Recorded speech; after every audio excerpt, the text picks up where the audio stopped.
ओम मुनित्रयं नमस्कृत्य सूक्तिः परिभाव्य च वैयाकरणसिद्धान्तकौमुदीयं विरच्यते। सर्वेभ्यः श्रोतृभ्यः नमः। अस्माभिः गतपाठे यद्यत् पठितं तद् एकवारं स्मरामः।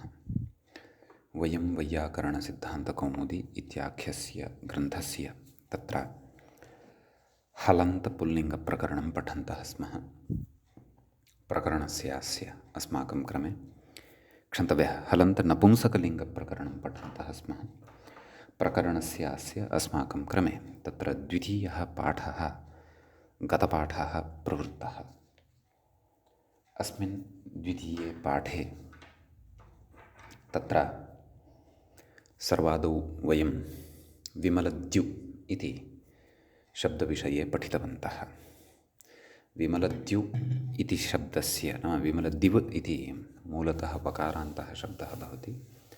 तस्य प्रथमा विभक्तेः एकवचने विमलद्यु इति रूपं भवति। तत्र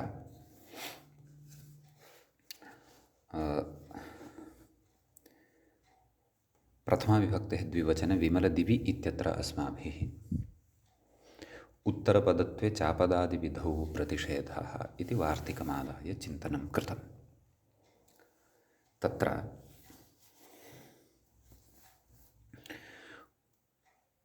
दिव इति उत्तरपदं यत् अथवा उत्तरखण्डं यत् तत्र अन्तर्वर्तिनीं विभक्तिं समाश्रित्य दिवौत् इति विधिः प्राप्तः भवति। अन्तर्वर्तिन्याः विभक्तेः च समाश्रयणं तत्र प्रत्ययलक्षणद्वारा भवति। परन्तु तत्प्रत्ययलक्षणत्वं तत्र न भवति। एतदर्थमेव उत्तरपदत्वे चापदादिविधौ इति वार्तिकं तत्र आरब्धं। न भवेत् प्रत्ययलक्षणम् इति। तत्र अपदादिविधौ इति कुतः इति चेत् दधिसेचौ इत्यादिषु षत्वं न स्यात्। तद् मूले उक्तमेव। आदौ मूले विमलदिवि इति रूपद्वयं साधितं। ततः अनन्तरम् अपदादिविधौ किं दधिसेचौ इति तत्र प्रयुक्तं, नाम प्रत्युदाहृतं। नाम दधिसेचौ इत्यत्र तदेव प्रत्ययलक्षणनिषेधः न स्यात्। तत्र प्रत्ययलक्षणत्वेन पदत्वं सेच इत्यस्य स्यादेव, यस्मात् सापदाद्योः इति निषेधः तत्र प्रवर्तेत इति उक्तं। ततश्च तत्र उक्तं यत् इह षत्वनिषेधे कर्तव्ये पदत्वम् अस्त्येव। नाम तदेव अयं सिद्धान्तः तत्र उक्तः, यश्च अस्माभिः विस्तरेण पठितः। ततः चकारस्य कुत्वेतु न इति, नाम कुत्वं यदा कर्तव्यं तदा तु तत्र प्रत्ययलक्षणत्वं न भवति। तत्रापि कारणं सकारणमेव उक्तं। कुतः न भवति इति चेत् यतोहि पदादिविधे एव तत्र निषेधस्य निषेधः उच्यते। पदान्तविधे तु अपदादौ इति निषेधः तत्र नोपस्थितः भवति इति, न उपस्थितः भवति इति। एवं रीत्या वकारान्तान् एतान् शब्दान् पठित्वा वकारान्ततया एकः एव शब्दः पठितः। तदनन्तरं रेफान्ताः शब्दाः, रेफान्तशब्दद्वयम् अस्माभिः पठितं। वार इति एकः शब्दः, तस्य वाह वारी इत्यादीनि रूपाणि साधितानि। वाह वारी वारि इत्येवं रूपाणि तत्र साधितानि। द्विवचने तत्र वारी नाम तदेव औ इत्यस्य स्थाने शि इति आदेशः भवति। बहुवचने तु जश्चसोः शि इत्यनेन वारि इति भवति। अन्यानि अपि रूपाणि सर्वासु विभक्तिषु सर्वेषु वचनेषु अस्माभिः तत्र उक्तान्येव। ततः चतुर् इति संख्यावाचकः शब्दः, तस्य नपुंसकलिङ्गे कथं रूपाणि भवन्ति यश्च शब्दः नित्य बहुवचनान्तः एव प्रयुज्यते तत्र चत्वारि चत्वारि चतुर्भिः चतुर्भ्यः इत्यादीनि च रूपाणि सर्वाणि अस्माभिः दृष्टानि। तत्र एवं रीत्या रेफान्ताः शब्दाः पठिताः। तदनन्तरं मकारान्ताः शब्दाः पठितुमारब्धाः। तत्र सोः लुकालुप्तत्वेन स्वमोर्नपुंसकात् इत्यनेन अपि च अमः अपि लुकालुप्तत्वेन नलुमताङ्गस्य इति प्रत्ययलक्षणनिषेधद्वारा किमः कः इति कादेशः न प्रवर्तते इति उक्तम्। ततः किं के कानि केन काभ्यां कैः इत्यादीनि सर्वाणि अपि रूपाणि तत्र अस्माभिः साधितानि। ततः तत्र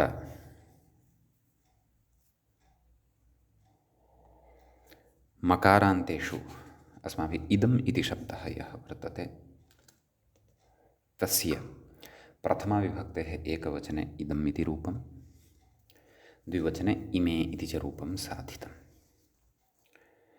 तत्र गतपाठस्य अन्ते व्याख्यायाः पङ्क्तयः अस्माभिः इत्थं लक्षिताः। इदमिति स्वमोर्लुकिरूपम् इदमोमः तश्च इत्यादिविधयो न भवन्ति नलुमता इति निषेधादिति भावः। इमे इति औङि अत्वं पररूपं दश्च इति दस्यमः नपुंसकाच्च इति शीभावः गुण इति भावः। सम्यक् इति तत्र एतावान् विषयः अस्माभिः बालमनोरमाव्याख्यायाः च गतपाठे स्पृष्टः। नाम एतावत्पर्यन्तः विषयः। अयं द्वितीयः पाठः हलन्तनपुंसकलिङ्गप्रकरणस्य अस्माकं क्रमे सम्पन्नः।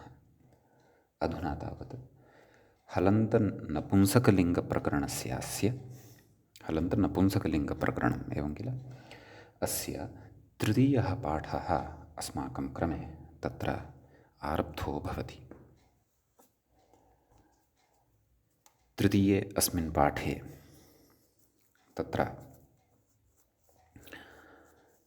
इदं शब्दमादाय एव अग्रे यानि रूपाणि वर्तन्ते तेषां रूपाणां सिद्धिः अस्माभिः कर्तव्या वर्तते।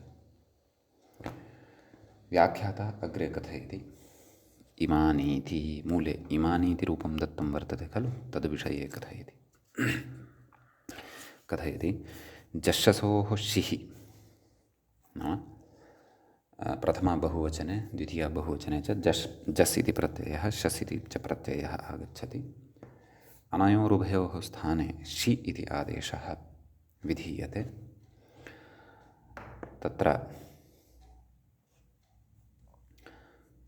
इदं जस् इदं शस् तस्य स्थाने शि इति आदेशः इदं शि कथयति अत्वम् अर्थात् त्यदादिनामः इद अ इ पररूपं द्वयोः अकारयोः पररूपम् इद इ दश्च इति मः दकारस्य स्थाने म इम इ कथयति नपुंसकस्य झलचः इति नुम् इमन् इ सर्वनामस्थाने च सम्भूतो इति दीर्घः नाम उपधादीर्घः इमान् इ इमानि इति रूपं तत्र सिद्धं भवति। सम्यक् द्वितीया विभक्तौ अपि एवमेव रूपाणि इदम् इमे इमानि। तृतीयायां यथा पूर्वं पुंसि रूपाणि साधितानि खलु तद्वदेव तृतीयातः आरभ्य सप्तमीं यावत् अनेन आभ्याम् एभिः तत्र मूले तु प्रथमा विभक्तिः एव प्रदत्ता वर्तते यतोहि तत्रैव विशेषः वर्तते। अन्येषु रूपेषु पूर्वं विशेषः पठितः वर्तते अतः अन्यानि रूपाणि अत्र न प्रदत्तानि। तृतीयायाम् अनेन आभ्याम् एभिः चतुर्थ्याम् अस्मै आभ्याम् एभ्यः पञ्चम्याम् अस्मात् आभ्याम् एभ्यः षष्ठी अस्य अनयोः एषां सप्तमी अस्मिन् अनयोः एषु एवं रीत्या रूपाणि अत्र इदम् इति मकारान्तस्य शब्दस्य भवन्ति। तत्र अग्रे वार्तिकम् एकं वर्तते, व्याख्याता तत्र इङ्गितं करोति, अन्वादेशे नपुंसके एनद्वक्तव्य इति। तच्च अस्माभिः मूले वार्तिकं पठितुं शक्यते एव। अन्वादेशे नपुंसके एनद्वक्तव्यः। अन्वादेशे, अन्वादेशः नाम कः भवति इति वयं जानीमः, अस्माभिः पूर्वं पठितम् अस्ति। द्वितीयाटौ स्वेनः इत्यत्र इदमोऽन्वादेशे शनुदात्तस्तृतीयादौ इत्यादिषु श्रुतं वर्तते।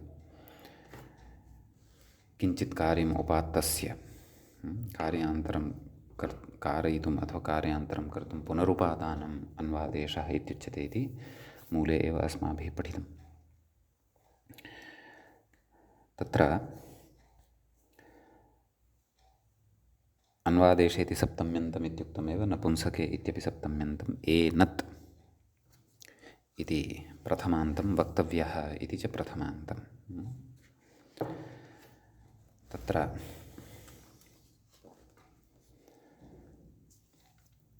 अग्रे व्याख्याता कथयन्नस्ति, इदमेतदोः इति शेषः। नाम कस्य स्थाने, नाम एनदिति आदेशः कस्य स्थाने, नाम इदमिति शब्दस्य स्थाने, एतद् इत्यस्य च शब्दस्य स्थाने।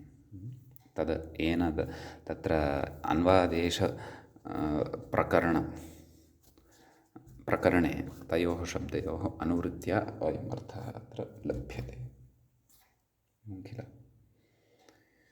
तर्हि तत्र कथयति, इदञ्च अम्येव भवति इति। एवं वा? नाम एनतिति यः आदेशः वर्तते सः अमि एव भवति इति। कुतः कथयति, तथा च भाष्ये एनदिति नपुंसक एकवचने वक्तव्यम्। एवं खलु? इति पठित्वा कुण्डम् आनय प्रक्षालय एनत् इत्युदाहृतं। नाम भाष्ये एवं रीत्या उदाहरणं प्रदत्तं वर्तते। एवं किल? कथयति, औट् शसोः टायां, नाम औट् अर्थात् तदेव ओ प्रत्यय, औट् इति नाम प्रथमविभक्तेः द्विवचनस्थः प्रत्ययः यदा परतः भवति। कथयति, टायां नाम टा प्रत्ययः च यदा परतः भवति, ओसि च, ओश्च यदा परतः भवति तदा कथयति, द्वितीयाटौ स्वेनः इति एनादेशः एव इति मत्वा आह एने इति। एवं खलु? नाम एकवचने इदम् इत्यस्य स्थाने एनत् इति आदेशः अथवा एनत् इत्येव रूपं तत्र भवति। तत्र अमि परतः एव इदं भवति भाष्यस्वारस्येन। भाष्ये कुण्डम् आनय प्रक्षालय एनत् इति उदाहरणं पुरस्कृत्य इति अभिप्रायः तत्र उच्यमानः वर्तते व्याख्यात्र। सम्यक्। ततः तत्र तद् द्वितीयाटौ स्वेनः इत्यत्र तु एन इति आदेशः एव भवति, तत्र एनत् इति न भवति इति भावः। यतो तकारान्तः अयम् आदेशः अन्वादेशे नपुंसके एनद् वक्तव्यः इत्यनेन उच्यमानः वर्तते इति भावः। अतः मूले तत्र रूपाणि दत्तानि खलु, एनत् एने एनानि, एनेन एनयोः नाम तद् एनानि इति शशिपरतः, एनेन इति टायाम्, एनयोः इति षष्ठीद्विवचने सप्तमीद्विवचने च भवति इति भावः। सम्यक्। इति मूलस्थः विषयः तु अत्र सम्पन्नः। परन्तु इतः अग्रे कांश्चन विचारान् उदग्रन्थस्थान् कथयन् अस्ति अस्माकं व्याख्याता। किं कथयति पश्यामः। कथयति, वस्तुतस्तु प्रायः शब्देन्दुशेखरग्रन्थविषये ग्रन्थस्थः विचारः उपस्थाप्यमानः अस्ति इति भाति। पश्यामः। कथयति, वस्तुतस्तु द्वितीयाटौ स्वेनत् इत्येव सूत्र्यताम्। द्वितीयाटौ स्वेनः इति खलु उक्तं, तत्र द्वितीयाटौ स्वेनत् इत्येव सूत्र्यताम्। कुतः? नपुंसके अमोलुकि एनत् इति सिद्ध्यति। नाम नपुंसकलिङ्गे सति अमः लुक् भवति, अतः एनत् इत्यस्य सिद्धिः भविष्यति। एनम् एनौ एनान् एनेन एनयोः इति तु त्यदाद्यत्वेन सिद्धमिति भाष्ये स्थितम् एवं नाम पुल्लिङ्गे तु एनमेनौ एनान् इत्यादीनि रूपाणि भवन्ति खलु तत्र एनत् इति आदेशे यः तकारः वर्तते तस्य तकारस्य स्थाने त्यदादिनामः इत्यनेन एव अत्वं विधाय एनम् एनौ एनानि इत्यादीनि रूपाणि पुल्लिङ्गे लब्धानि भविष्यन्ति सम्यक् यतोहि विभक्तिपरतः भवति नपुंसकलिङ्गे प्रत्ययलक्षणत्वेन विभक्तिपरकत्वं न भवति अतः तत्र त्यदादिनामः इत्यस्यापि प्रवृत्तिः न भविष्यति अतः एनत् इति रूपं नपुंसकलिङ्गे अपि लप्स्यते एनम् इति रूपं पुल्लिङ्गे अपि लब्धं भविष्यति द्वितीयाटौ स्वेनत् इत्येवं रीत्या यदि सूत्रं करोति सूत्रकारः द्वितीयाटौ स्वेनः इति न उक्त्वा एवं खलु तर्हि तत्र उच्यते आम् अग्रे कथयति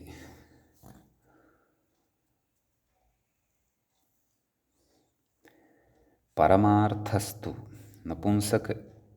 नपुंसकैकवचने अमि एनदादेशः इति वस्तुतः प्रयोजनं तु नपुंसकलिङ्ग एकवचने नाम परमार्थः नाम परमप्रयोजनं तु नाम एवं रीत्या सूत्रकरणे द्वितीयाटौ स्वेनत् इति नपुंसक एकवचने अमि नाम नपुंसकलिङ्गे तत्रापि एकवचने अमि परतः नाम द्वितीयाविभक्तेः एकवचने एनदादेशः भवतु इति परमप्रयोजनम् एवं रीत्या सूत्रकरणस्य भविष्यति परन्तु सः एनदादेशः अन्यत्रापि भविष्यति इति कृत्वा तत्र तु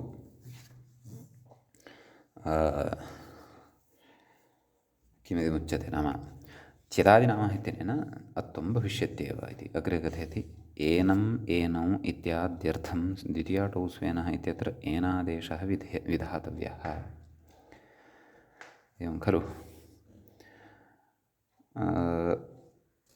अस्तु पश्यामः येन प्राप्तिन्यायेन एनदादेशस्य त्यदाद्यपवादत्वेन त्यदाद्यत्व असम्भवात् इति शब्देन्दुशेखरे स्थितं भाष्यप्रदीपोद्योते प्रदीपोद्योते प्रपञ्चितञ्च इति महान्ताः अस्तु किम् उक्तं पुनः पठनीयं पूर्वं तु उक्तं नाम भाष्ये आरम्भे किमुक्तं द्वितीयाटौ स्वेनत् इत्येव सूत्र्यताम् नपुंसके अमः लुकि एनत् इति सिद्ध्यति एनमेनो एनात् इति नाम एनम् एनो एनान् एनेन एनयोः इति तु त्यदाद्यत्वेन सिद्धमिति भाष्ये स्थितं भाष्ये एवम् उक्तम् अग्रे उक्तं परमार्थस्तु नपुंसक एकवचने अमि एनदादेशः अस्तु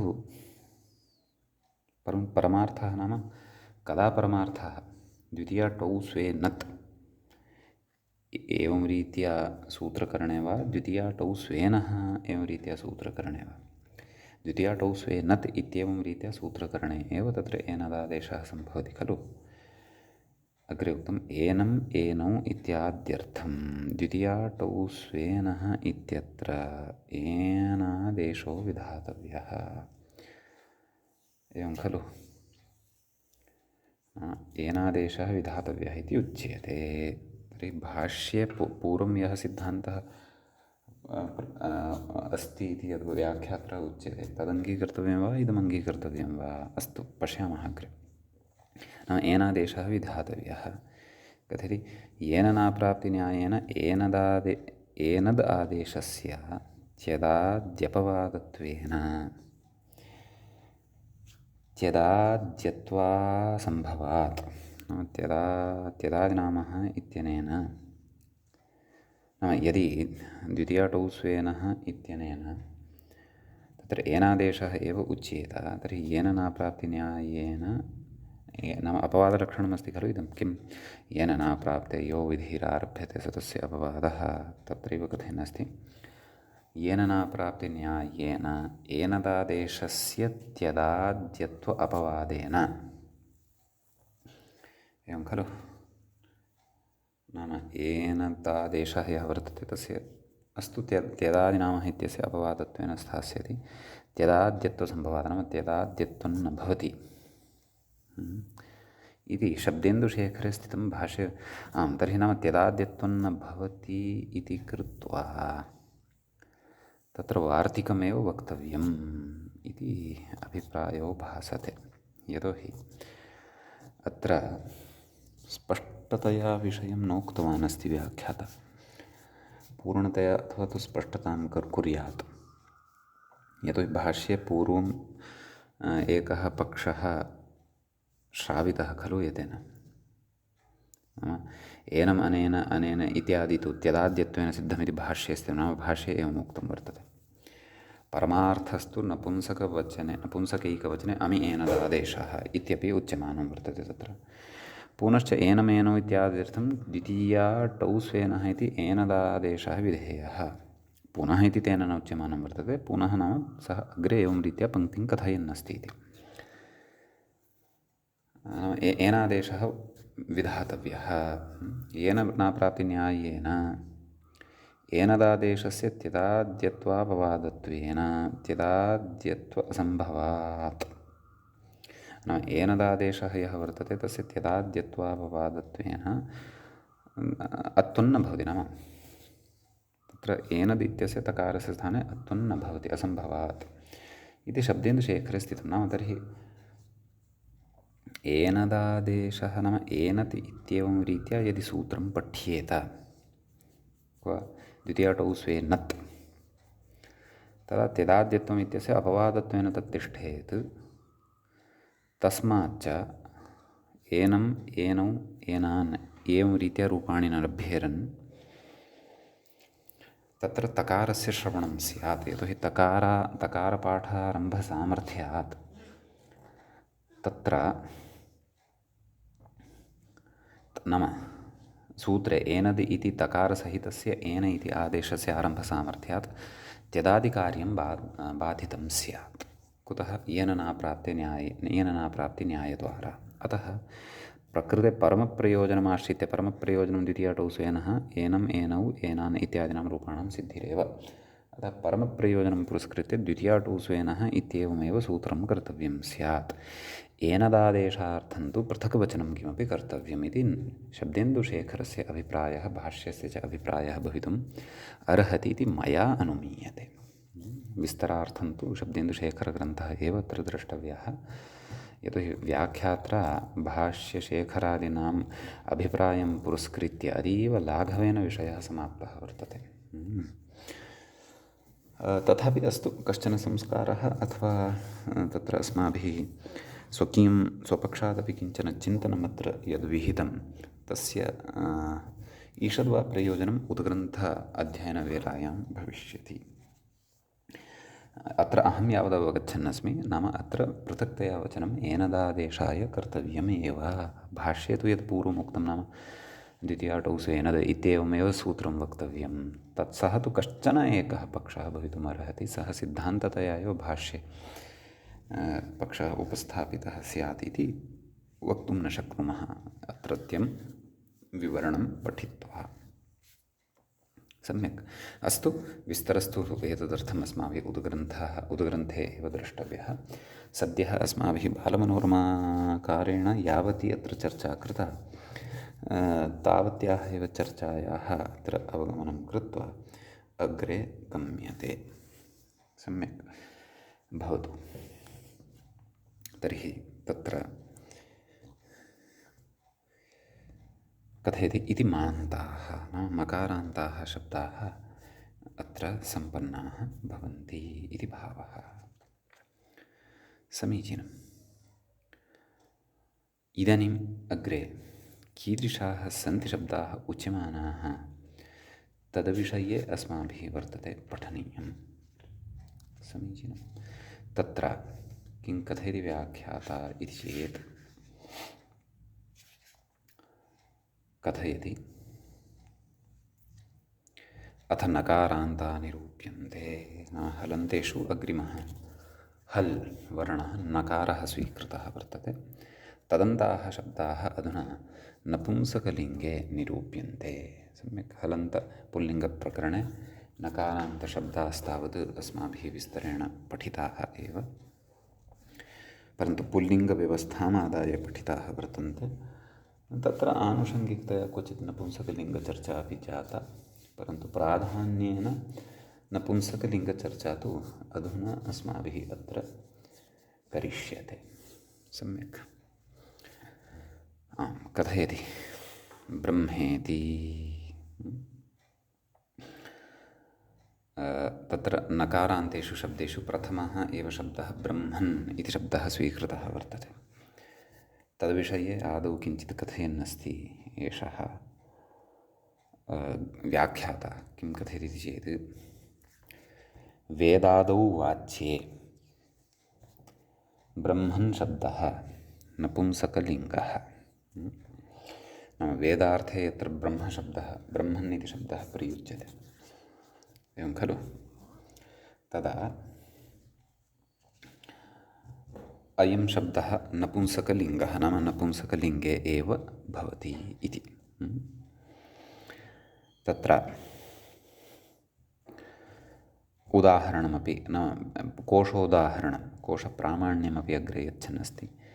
वेदस्तत्त्वं तपो ब्रह्मा विप्रः प्रजापतिः इति एवं रीत्या तत्र वेदे उच्यते। नाम वेदस्य नामान्तरम् अथवा नामान्तराणि पर्यायशब्दाश्च एते भवन्ति। तत्त्वं तपः ब्रह्म विप्रः प्रजापतिः अमरकोशे एवं रीत्या तत्र उक्तम् अस्ति। सम्यक्। तर्हि ब्रह्मन् इति शब्दः नकारान्तः वर्तते। तस्मात् ब्रह्मन् इति नकारान्तात् शब्दात् सुप्रत्ययो भवति। तदेव व्याख्याता कथयति स्वमोर्लुकि नलोप इति भावः। नाम सुप्रत्ययस्य नाम द्वितीयविभक्ते एकवचने अम्, प्रथमाविभक्तेः एकवचने तु सु। क्रमशः गच्छामः चेत् सुप्रत्ययमेव सद्यः चिन्तयामः। तस्य स्वमोर्नपुंसकात् इत्यनेन सूत्रेण लोपः भवति, ब्रह्मन् इत्येव अवशिष्यते एवं खलु। इदानीं नलोपः प्रातिपदिकान्तस्य इत्यनेन सूत्रेण तत्र नकारस्य लोपः विधीयते। अतः तत्र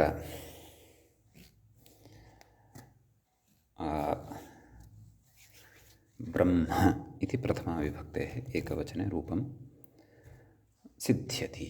समीचीनम्। अग्रे ब्रह्मणि इति द्विवचने रूपं मूले प्रदत्तं वर्तते खलु, ब्रह्मणि इति। तत्र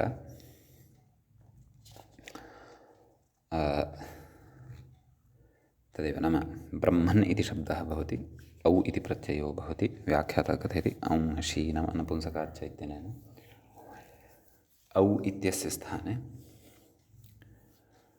शी इति आदेशः विधीयते।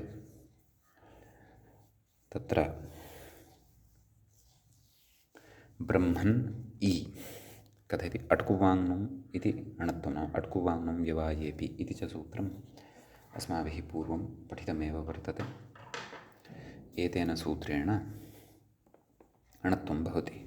ब्रह्मन् तत्र नकारः यः वर्तते तस्य नकारस्य स्थाने अण आगच्छति। ब्रह्मणि इति रूपं द्विवचने अत्र सिद्धं भवति। सम्यक्। अग्रे कथयति विभाषाज्ञस्योः इति अल्लोपस्तुना इति। एतेन ब्रह्मन् इत्यस्य अकारस्य लोपस्तु न वक्तुं शक्यते। कुतः? न संयोगाद्वमन्तात् इति निषेधात् इति भावः। न संयोगाद्वमन्तात् इति च सूत्रम् अस्माभिः पूर्वं पठितं वर्तते। अल्लोपोनः इत्यस्य विकल्पः विभाषाज्ञस्योः इत्यपि पठितं वर्तते। अतः एषा काचित् नूतना व्यवस्था अस्माकं कृते नास्ति। अतः ब्रह्मन् इत्यत्र मकारोत्तरवर्तीयः अकारः वर्तते, तस्य अकारस्य विभाषाज्ञस्योः इति लोपः नाम विकल्पलोपः न शङ्क्यः इति भावः। सः अकारः तथैव तत्र तिष्ठति। न संयोगाद्वमन्तात् इति निषेधकारणात् इति द्विवचने ब्रह्मणि इति रूपं सिद्धं। बहुवचने ब्रह्माणि इति कथयति। व्याख्याता ब्रह्माणि इति मूलेपि उक्तं ब्रह्माणि कथयति। जश्शसोः षि नाम ब्रह्मन् जस् इत्यस्य स्थाने षि इति आदेशः ब्रह्मन् इ खलु कथयति तस्य सर्वनामस्थानत्वात् नाम शीसर्वनामस्थानम् इत्यनेन सर्वनामसंज्ञा भवति खलु कथयति सर्वनामस्थानत्वात् नान्तलक्षणो दीर्घः इति नाम तत्र यः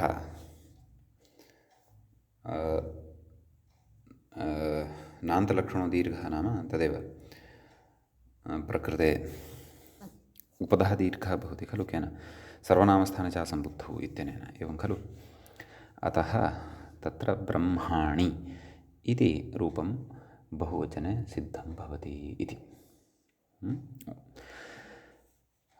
ब्रह्म ब्रह्मणि ब्रह्मणि इति प्रथमा विभक्तिः सम्बुद्धौ कश्चन विशेषः उच्यमानः वर्तते कथयति हे ब्रह्मन् इति तत्र वार्तिकमस्ति मूले उच्यते सम्बुद्धौ नपुंसकानां न लोपो वा वाच्यः इत्यस्ति वार्तिकम् मूले उक्तं खलु तत्र नाम सम्बुद्धिसंज्ञके शब्दे परतः नपुंसकलिङ्गाः ये सन्ति नकारान्ताः शब्दाः तेषां नकारान्तानां न लोपः नाम नकारस्य लोपः वा वाच्यः विकल्पेन वक्तव्यः इति भावः एवं खलु अतः तत्र एषः विकल्पः अपि अस्माभिः स्मर्तव्यः सम्यक् आम् तर्हि हे ब्रह्मन् इत्यपि रूपं भवति हे ब्रह्म नाम नलोपाभावपक्षे हे ब्रह्मन् नलोपपक्षे हे ब्रह्म इत्यपि रूपं तत्र भवति सम्यक् ततः तत्र आम् अग्रे कथयति हे ब्रह्मन् इति सम्बुद्धो नपुंसकानाम् इति नलोपविकल्प इति भावः सम्यक् तर्हि हे ब्रह्मन् हे ब्रह्म द्विवचने हे ब्रह्मणि बहुवचने हे ब्रह्माणि सम्यक् ततः द्वितीया विभक्तौ प्रथमा विभक्तिपदैव रूपाणि ब्रह्म ब्रह्मणि ब्रह्माणि सम्यक् तृतीयायां ब्रह्मणा ब्रह्मभ्यां ब्रह्मभिः भ्यामि परतः न लोपः प्रातिपदिकान्तस्य इति अवश्यं स्मर्तव्यं चतुर्थ्यां ब्रह्मणे ब्रह्मभ्यां ब्रह्मभ्यः एवं खलु पञ्चम्यां ब्रह्मणः ब्रह्मभ्यां ब्रह्मभ्यः षष्ठी ब्रह्मणोः ब्रह्मणः ब्रह्मणोः ब्रह्मणाम् एवं खलु सप्तमी ब्रह्मणि ब्रह्मणोः ब्रह्मसु एवं रीत्या अत्र रूपाणि अस्माभिः अन्यानि अपि ज्ञातव्यानि सम्यक् इति ब्रह्मन् इति नकारान्तशब्दविषये कश्चन विशेषः अस्माभिः अत्र दृष्टः इति प्रथमः नकारान्तः शब्दः नपुंसकलिङ्गेषु अस्माभिः तत्र साधितः अधुना तत्र अग्रिमः नकारान्तः शब्दः आरभ्यमाणः वर्तते व्याख्याता तत्र कथयति अथ अहन् शब्दात् स्वमोर्लुकि नाम अहन् इत्यस्मात् शब्दात् सुप्रत्ययः भवति तस्य लुकि सति नाम अमिपरतः अपि सा प्रक्रिया भवत्येव सुप्रत्ययपरतः तु भवत्येव कथयति स्वमोर्लुकि अहन् इति ऋत्वे प्राप्ते नाम अहन् इत्यनेन सूत्रेण नकारस्य ऋत्वं प्राप्तं भवति एवं खलु रोसुपि अहन् इति च सूत्रम् अहन् इत्यस्य रुः स्यात् पदान्ते अचिरेण अस्माभिः अग्रे पठिष्यते परन्तु पूर्वं सन्ध्यादिप्रकरणे क्वचित् उदाहरणप्रत्युदाहरणव्याजेन इदं सूत्रम् अस्माभिः श्रुतमासीत् भवन्तः स्मरेयुः कथयति अहन् इति ऋत्वे प्राप्ते कथयति रोसुपि मूले पश्यन्तु रोसुपि अहर्भाति कथयति लुकालुप्तत्वेन तत्र ऋत्वं नाम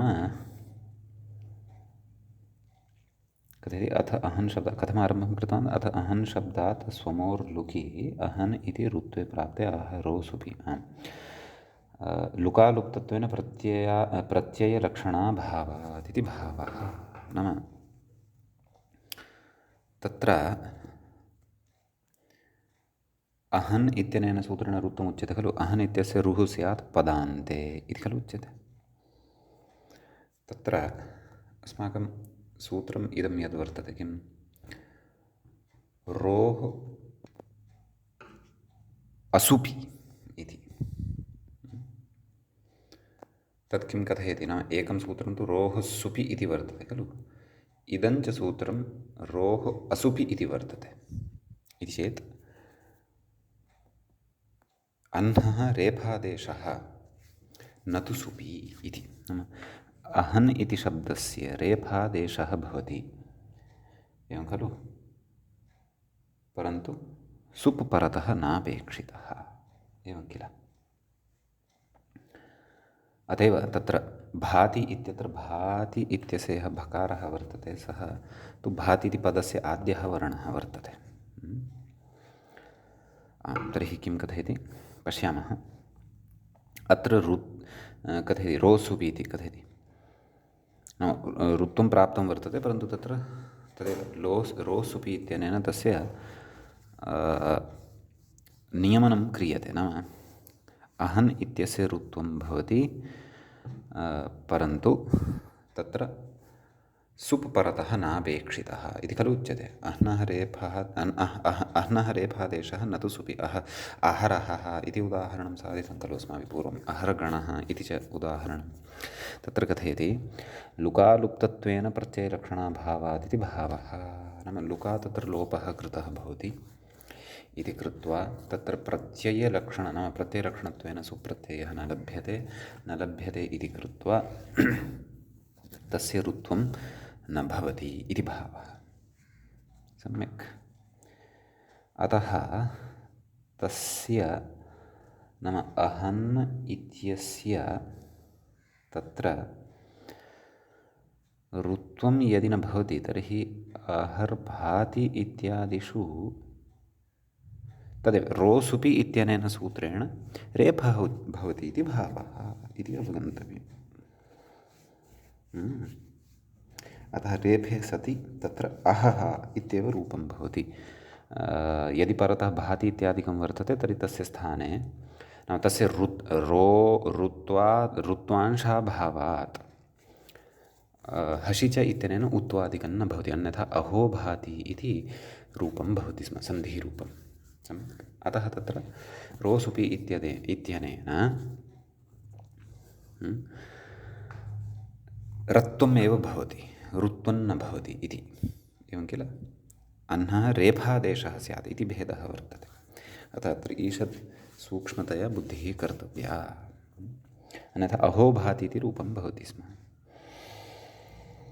अस्तु कथयति अहर्भाति तदेव प्रतिपादयन्नस्ति व्याख्याता अपि अत्र ऋत्वे तु हसि च इति उत्वे गुणे अहो भाति इति स्यात् नाम अहो भाति इति अनिष्टं रूपं स्यात् कुतः कथयति रेफविधौ तस्य उत्वं नाम रेफविधिः यदा क्रियते केन रः असुपि नाम रो सुपि इत्यनेन सूत्रेण यदा रेफविधिः क्रियमाणः वर्तते तदा तु उत्वं न भवति कुतः न भवति तत् प्रतिपादयन्नस्ति रोः इति उकारानुबन्धग्रहणात् इति भावः नाम रु इत्यस्य सकाशात् यः लब्धः वर्तते रेफः तस्य एव हसि परतः उत्वं भवति नान्यस्य इति तत्र उच्यते एवं खलु अतः तत्र अहर्भाति इत्येव प्रयोगः भवति इति भावः सम्यक् भाति इति परतः यदि नास्ति तथापि रोसुपि नाम तदेव प्रत्ययलक्षणत्वेन परकत्वमेव न लभ्यते अतः तेन रेफः एव तत्र वक्तव्यः भवति अतः अहः इति प्रथमा विभक्तेः एकवचने तत्र रूपं भवति इति सम्यक् अग्रे कथयति अहानीति बहुवचने एषः वदन्नस्ति परन्तु द्विवचने अपि अस्माभिः रूपं तत्र द्रष्टव्यं मूले अहनी इति रूपम् अस्ति तत्र अहन् इति शब्दात् औ इति प्रत्ययः तस्य नपुंसकाच्च इत्यनेन सूत्रेण शी इति आदेशः अहन् ई मेलनेन अहनी इति रूपं तत्र भवति। बहुवचने तु व्याख्याता तत्र कथयन् अस्ति अहानीति इति कथयति। जश्शसोः शिः जसः स्थाने शि इति आदेशः कथयति सर्वनामस्थानत्वात् उपधः दीर्घः एवं खलु अहन् इ इति भवति खलु। अतः अहान इ अहानि इति सिद्ध्यति। तर्हि अहः अहनी अहानि एवं कथयति। अल्लोपस्तु नाम तत्र अल्लोपो नः इत्यनेन सूत्रेण अल्लोपस्तु न शङ्क्यः। कुतः सर्वनामस्थानत्वादिति भावः। यतोहि शि इति यः विहितः वर्तते तस्य सर्वनामस्थानसंज्ञा भवति। अल्लोपः विधेयः यदि तर्हि पदत्वम् अस्य अपेक्षितं भवति। कस्य? अहन् शब्दस्य। पदत्वं च प्रकृते नैवोपलभ्यते। सम्यक्। आम्, अग्रे कथयति।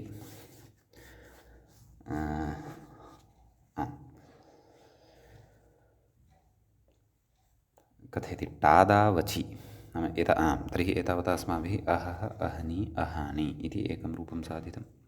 नाम प्रथमायां विभक्तौ इमानि रूपाणि साधितानि। तत्र द्वितीयायामपि इमानि एव रूपाणि तत्र भविष्यन्ति।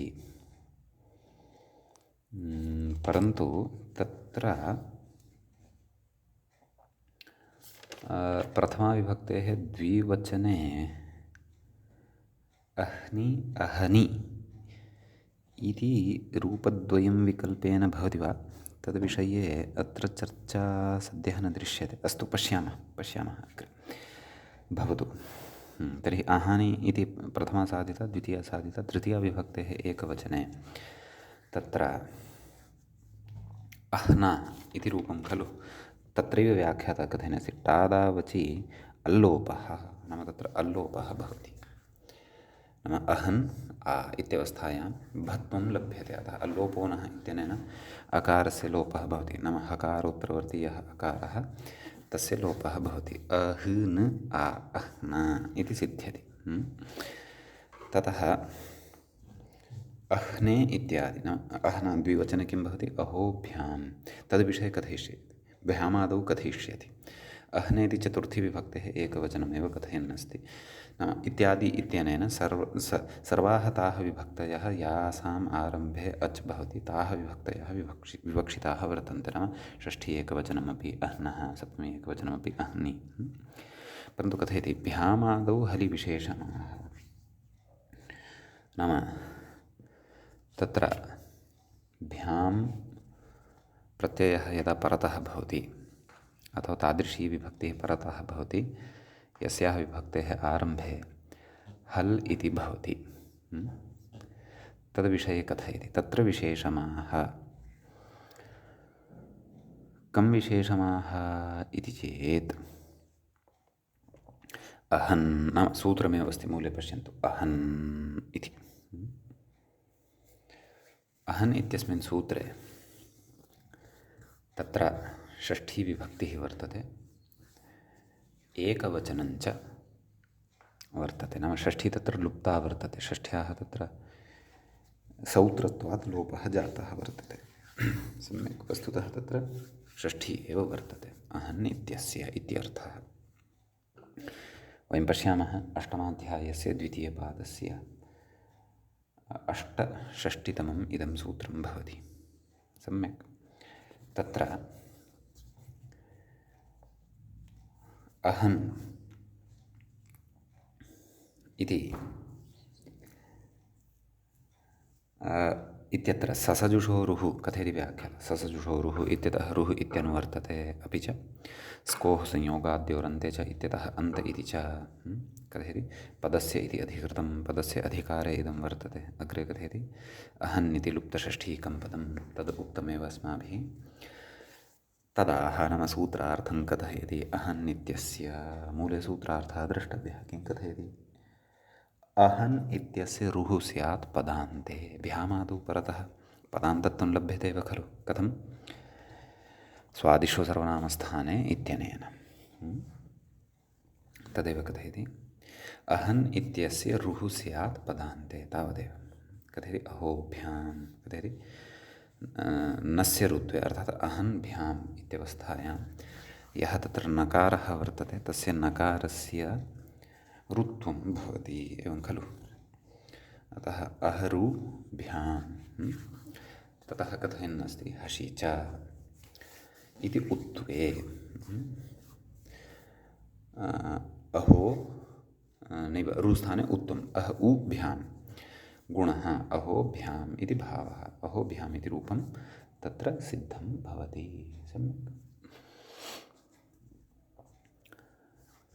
अग्रे कश्चन अत्र विशेषः वर्तते, तं विशेषं कथयति, तस्मिन् विशेषे अस्मान् प्रवेशयन्नस्ति ग्रन्थकारः। अन्यानि रूपाणि अपि अत्र एवमेव ज्ञातव्यानि। मूले तत्र द्विवचनस्य रूपम् उक्तमेव खलु, किम् अहोभिः, तदपि एवमेव रुत्वं भविष्यति। आगच्छामः तत्र तृतीयां चतुर्थीं विभक्तिं प्रति। अह्ने अहोभ्याम् अहोभ्यः पञ्चमी, अह्नः अहोभ्याम् अहोभ्यः षष्ठी, अह्नः अह्नोः, यतोहि ओस् इति अजादिः विभक्तिः वर्तते अतः षष्ठी बहुवचने अह्नां। सप्तम्यां तत्र विभाषाङीष्योः इत्यस्य सूत्रस्य प्रवृत्त्या रूपद्वयं लप्स्यते, नाम अल्लोपः विकल्पेन भविष्यति। अल्लोपाभावपक्षे अह्नि, अल्लोपपक्षे अह्नि, अल्लोपाभावपक्षे अह्नि इति च रूपं तत्र अस्माभिः ज्ञातव्यं। सम्यक्। द्विवचने अह्नोः, सप्तमी बहुवचने अहस्सु अहस्सु इत्येवं रीत्या रूपद्वयम् अवगन्तव्यम्। सम्यक्। वाशरी इति बुद्धौ तत्र स्थापनीयं, विकल्पः स्थापनीयः। अस्तु, कः अग्रे विचारः वर्तते तत् पश्यामः। कथयति ननु अहोभ्याम् इत्यत्र रत्वरुत्वयोः असिद्धत्वात् न लोपः स्यात् इति। एवं खलु। नाम प्रकृते न लोपः प्रातिपदिकान्तस्य इति सूत्रं त्रिपाद्यां पूर्वं वर्तते। कथयति रत्वरुत्वयोः असिद्धत्वात्। तत्र रत्वरुत्वे नाम अहोभ्याम् इत्यत्र रत्वं केनापि विधीयते वा? तत्र तु रुत्वमेव किल विधीयते। केन? अहन् इत्यनेन। रत्वं तु न किल विधीयते। रत्वं यद् वर्तते तत्तु प्रथमाविभक्तेः एकवचने रोसुपि इत्यनेन उच्यते, एवं खलु। अतः रत्वरुत्वयोः इति कुतः वदन्नस्ति व्याख्याकारः इति पश्यामः। अग्रे एकवारं सर्वं पठामः। कथयति रत्वरुत्वयोः असिद्धत्वात् न लोपः स्यात्। नाम रुत्वस्य चापि प्रवृत्तिर्नास्ति। अहः इत्यपि उक्तं। सम्यक् मया एव सम्यक्तया पङ्क्तिः न पठिता, क्षन्तव्यः, क्षाम्यः। पुनः पठामः पङ्क्तिं। ननु अहः अहोभ्याम् इति कथयन्नस्ति। नाम अहः प्रथमाविभक्तेः एकवचने, अहोभ्याम् इति तृतीयाविभक्तेः द्विवचनादौ, नाम चतुर्थ्यामपि पञ्चम्यामपि द्विवचने। कथयति रत्वरुत्वयोः असिद्धत्वात्। नाम अहः इत्यत्र रत्वं विहितं केन? अहन् इत्यनेन। त्रिपाद्यां वर्तते द्वितीयपादे। रुत्वम् अहोभ्याम् इत्यत्र उक्तं नैव। अहः इत्यत्र रत्वं केन उक्तं? रोसुपि इत्यनेन उक्तं। तदपि त्रिपादि, नाम त्रिपाद्यामेव वर्तते तदपि विधानं।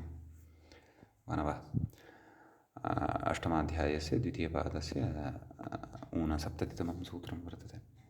अहञ्च अष्टषष्टितमं सूत्रं वर्तते। ततः पूर्वमेव न लोपः प्रातिपदिकान्तस्य इति पठ्यते, नाम त्रिपाद्याम्। अतः पूर्वत्वं न लोपः प्रातिपदिकान्तस्य इत्यस्य वर्तते, परत्वं तु अनयोः वर्तते। सम्यक्। कथयति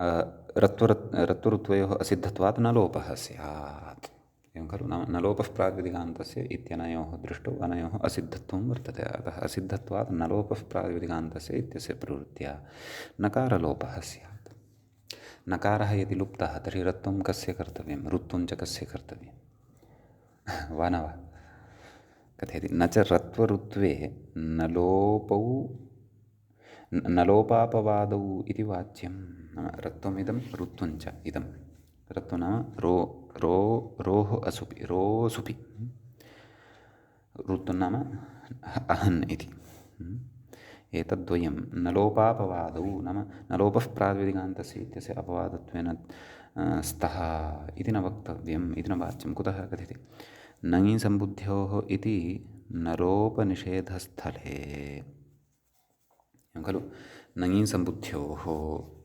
इत्यत्र इत्यनेन नलोपनिषेधः उच्यते खलु ङि प्रत्यये परतः सम्बुद्धिसंज्ञके प्रत्यये च परतः कथयति नलोपनिषेधस्थले हे अहः इत्यत्र दीर्घाणि अहानि यस्मिन् सः दीर्घाः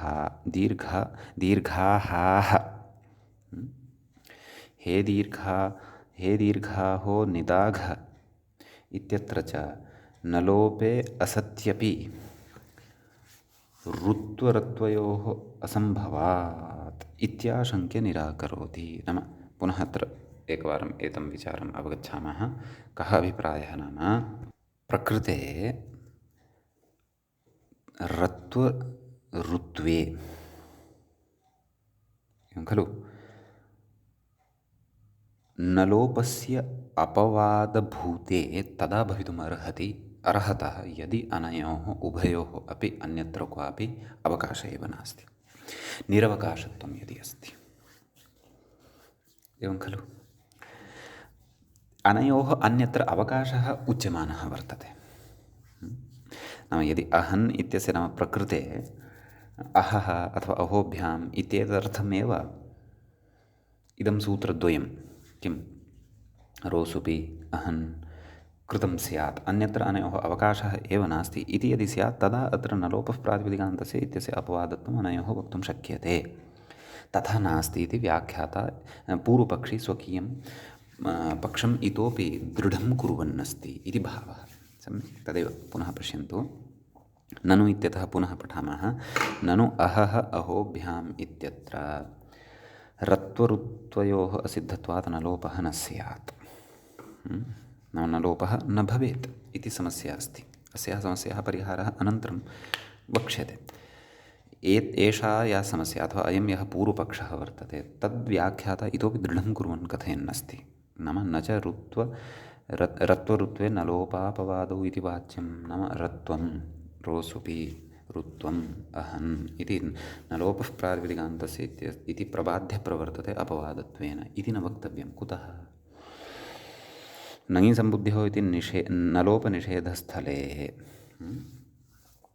हे अहः इत्यत्र नाम सम्बोधने तत्र न लोपः न भवति दीर्घाणि अहानि यस्मिन् सः दीर्घाः एवं रीत्या एकः शब्दः बहुव्रीहौ साध्यते दीर्घाः सम्यक् तत्र कथयति हे दीर्घाहो निदाघ तत्र निदाघ इत्यस्य शब्दस्य अर्थः ग्रीष्मकालविशेषः अथवा ग्रीष्मकालः इति उच्यते निदाघः इति सम्यक् तर्हि तत्र कथयति हे दीर्घाः निदाघ इत्यत्रापि सम्बोधनमस्ति कथयति इत्यत्र च न लोपे असत्यपि नाम पश्यन्तु अत्र न लोपः नास्ति एव केन नङि सम्बुद्ध्योः इत्यनेन निषेधः उक्तः अस्ति खलु कथयति न लोपे असत्यपि ऋत्वरत्वयोः आरम्भात् नाम तत्र रत्वं ऋत्वं च अपेक्षितं दीर्घाहो निगाध इत्यत्र ऋत्वं भवति हे अहः इत्यत्र रत्वं भवति एवं खलु कथयति रत्वऋत्वयोः आरम्भात् नाम रत्वऋत्वयोः प्रयोजनं तत्रापि अस्ति एव इति कृत्वा तयोः अन्यत्र सावकाशत्वम् अस्ति एव निरवकाशत्वमेव सर्वात्मना यदि स्यात् तदा एव अनयोः अपवादत्वं वक्तुं शक्यते स्म खलु। नाम न लोपः प्रातिपदिकान्तस्य इति प्रबाध्य प्रवर्तेते एतौ एवं खलु इति वक्तुं शक्यते स्म, परन्तु तथा नास्ति। कुतः? यतोहि अनयोः निरवकाशत्वं तु नास्ति एव, निरवकाशत्वं तु अत्र न दृश्यते इत्याशङ्क्य निराकरोति। नाम एतादृशीम् आशङ्कां पुरस्कृत्य, नाम आशङ्का तदेव, नाम न लोपः प्रातिपदिकान्तस्य इत्यस्य दृष्टौ असिद्धत्वात्, नाम रत्वरुत्वयोः असिद्धत्वात् नकारलोपः एव प्रवर्तेत। नकारलोपः यदि जातः तर्हि रोसुपि इत्यनेन किं कर्तव्यं? नकारः एव न लप्स्यते। अथवा तत्र अहन् इत्यनेन रुत्वं कस्य कर्तव्यं? नकारः एव न लप्स्यते, तस्य तु आदौ एव लोपः भविष्यति, न लोपः प्रातिपदिकान्तस्य इत्यनेन। सम्यक्। अतः तत्र समाधानमुच्यते इहेति। मूले पश्यन्तु। इह अहः अहोभ्याम् इत्यादौ, नाम अह इति प्रथमविभक्तेः एकवचनम्, अहोभ्याम् इति तृतीया द्विवचनादौ कथयति रत्वरुत्वयोः असिद्धत्वात्, नाम रत्वरुत्वयोः असिद्धत्वं भवति, तस्मात् कारणात् न लोपे प्राप्ते, नाम न लोपः अत्र प्राप्तः भवति इति कृत्वा कथयति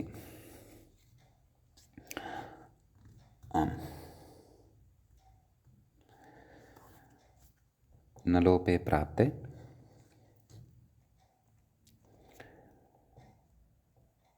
मूले किमुक्तम्? अहन् इत्यावर्त्य, नाम अहन् इति सूत्रद्वयं कर्तव्यम्। अहन् अहन् इति, यतोहि तत्र रोसुपि इति यत् सूत्रं वर्तते तद् अनन्तरं वर्तते, अहन् इति सूत्रं पूर्वं वर्तते। अहन् इत्यतः एव अनुवर्तनं रोसुपि इत्यत्र भवति एवं खलु। तर्हि अहन् इति सूत्रं यद् वर्तते तस्य आवृत्तिः कर्तव्या। द्विः, नाम सूत्रद्वयम्, एकस्य सूत्रद्वयम् अत्र कर्तव्यम्। अहन् अहन् इति कथयति इति आवर्त्य एकेन न लोपाभावं, नाम एकेन सूत्रेण तत्र नकारस्य लोपाभावः वक्तव्यः। येन अहन् इति प्रथमाविभक्तेः एकवचने अपि नकारः तिष्ठेत्, अहन्भ्याम् इत्यादौ अपि नकारः तिष्ठेत्, येन रत्वं रुत्वं च सम्भवेत्।